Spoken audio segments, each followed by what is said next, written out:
Hey guys, so this is my second order that I've placed from justpigments.com.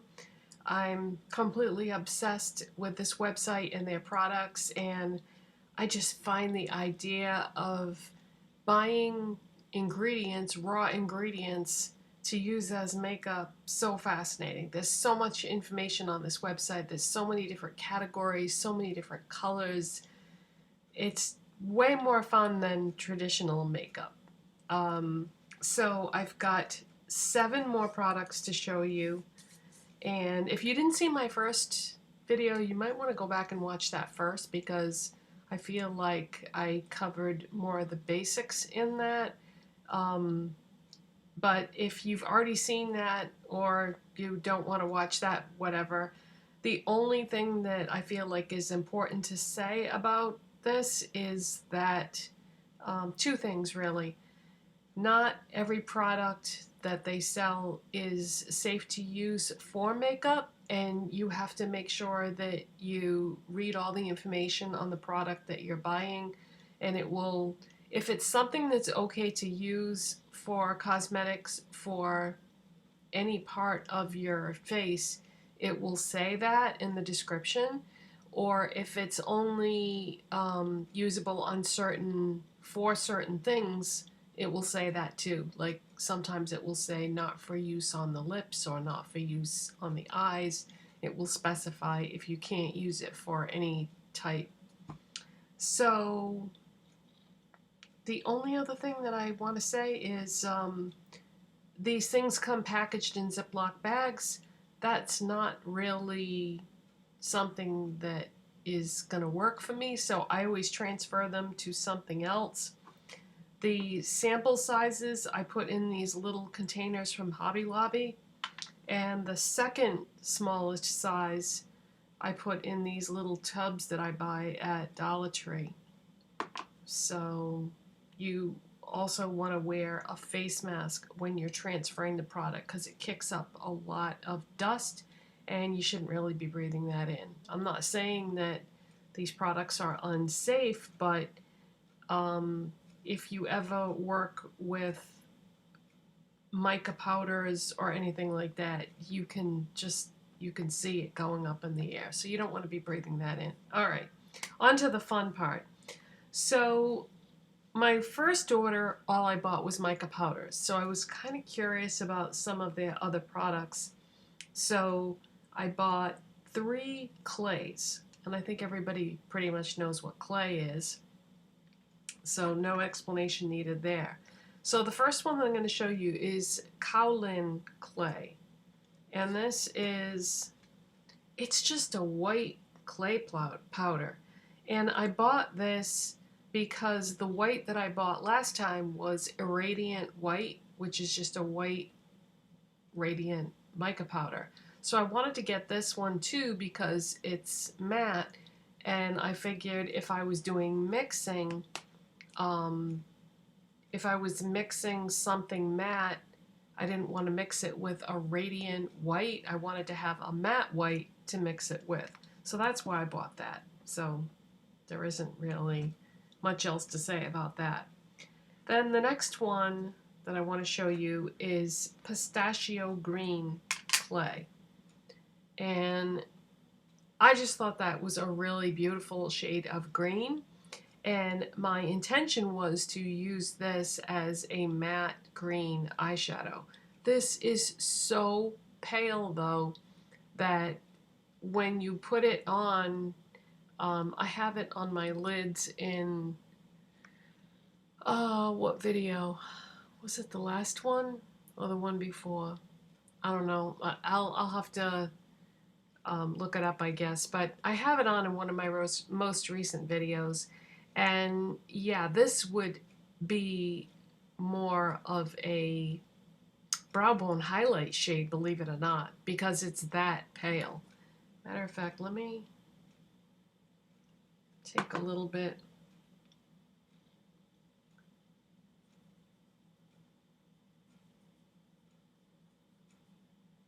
So see, once it's blended, it's kind of disappears as you blend it. So what I'm going to do is I have this palette that I bought Halloween from Wet n Wild. Wet n Wild paint palette metallics. And this is safe to use in the eye area. And I could put it over this one or this one, the two greens, and use that as a base. And then it will merge with those colors and then it will show up more. I'm a big fan of using colored bases to work with eyeshadows, or in this case clay, because it just brings things to life and enriches them, makes them more complex.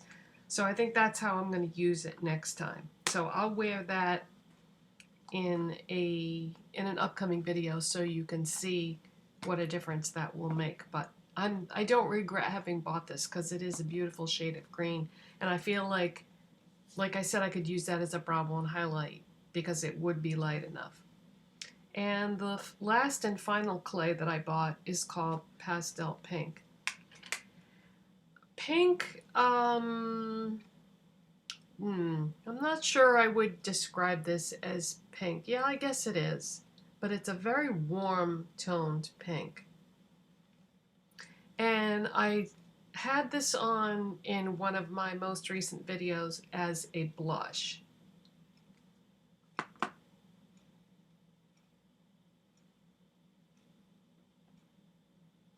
And it gives you like a very ruddy complexion.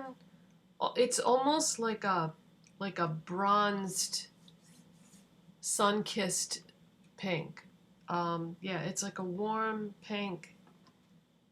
This is like a muted version of clay, the color. That's a good way to describe it. Yeah, this is like a muted clay color. So I think that over a tan, I think that would be so pretty as a blush if I had a tan.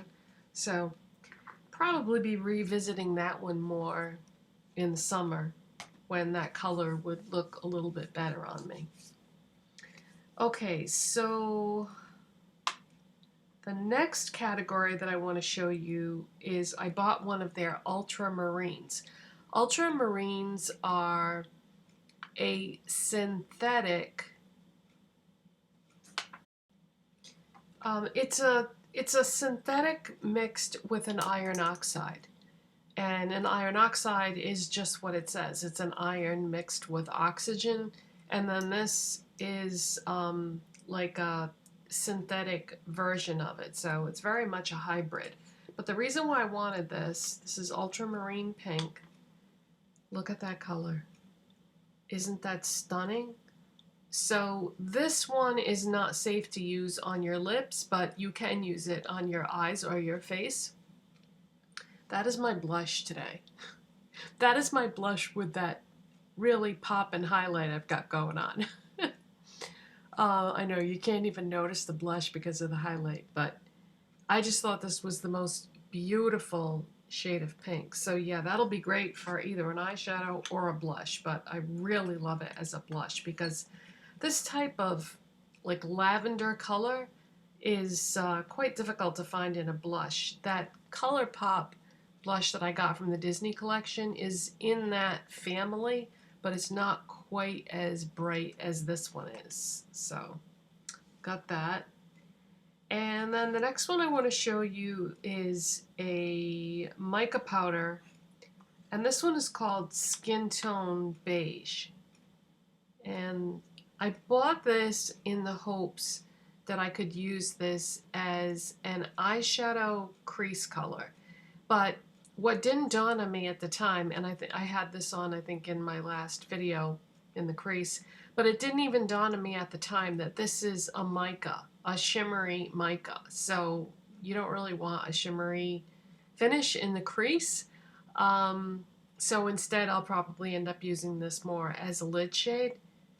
But that's what I had bought it for, was I was hoping I could use it as a crease color. But that's okay because this will be really pretty as a lid shade, especially in the summer when I have a tan, like I said about that other shade. So yeah, I had that on, I'm pretty sure, in my last video in the crease. And the last two products I bought are a couple of their Satins. And these are highlighters, essentially. Let's start with, no, they're not, the Satins are not all highlighters. I take that back. They're just very shimmery. So these are mica powders, satin finish mica powders. Not satin though in the traditional sense that we normally think of satin in the makeup world. These have some shimmer to them. The one that I have on my eyes right now, this is all I have on for eyeshadow today. Well, I have irradiant white as my brow bone highlight and inner corner highlight. But as far as just the lid and the crease, I have on satin gray. So it's just a shimmery, silvery gray. But then the other one, satin blue, when you look at this, it just looks white. When you apply it, that's when the blue shows up. When you blend it out and the light hits it at different angles, like see how if I turn my face like that, if you look over here, you don't really see it, okay? I turn my face and you see it. So that's satin blue, and I probably should have used this as a brow bone highlight rather than a face highlight because it's pretty intense as a face highlight. But I don't know, sometimes I like to wear like edgy makeup and I don't care that it's like a bit much. But yeah, that probably would have been really pretty as a brow bone highlight, but for whatever reason I decided to go with Irradiant White, which was from my last order. So I just wanted to say that in the interest of keeping everyone interested in my channel, I'm sure you've noticed that I'm posting a wide variety of topics, and I know that some people aren't interested in a lot of different topics. They would prefer to see one kind. But yeah, I feel like it's a big wide world out there and I'm interested in a lot of things. So I want to be able to do videos about whatever I feel like doing. And so the last 3 videos have been makeup today, entertainment yesterday, Netflix, Apple TV, and cooking. And a lot of you have asked me many times for more cooking videos, so we'll see how it goes. Those are a little tricky to film. The last one that I put up, I actually had made some mistakes and tried to correct it. The next one that I'm going to post, hopefully tomorrow, I figured out what I had been doing wrong before, so there's no mistakes in that one. But you hopefully didn't really notice the mistakes anyway last time. But yeah, if there's anything else that you're interested in that you think might make an interesting video topic, let me know. But yeah, I want to try to expand upon the channel and make it a little more diverse and keep it fresh, keep it interesting, because if I post about makeup every single day, it can be a real challenge to come up with ideas of things to make videos about, especially where I'm trying to use my collection rather than just buy every single new thing that comes out just to review it and make videos about it. Not only that, but I'm so into these pigments right now that that's where my interest lies. And as you can see, it's not really any different than regular makeup, but I'm just fascinated with it. And I want to do some tutorials showing you these things in action too, because they are a little trickier to work with, but I feel like it's so worth it. So that's it for today, you guys. Thank you so much for watching. If you enjoyed this video, please give it a thumbs up. Subscribe if you're not already, and I'll see you next time. Bye.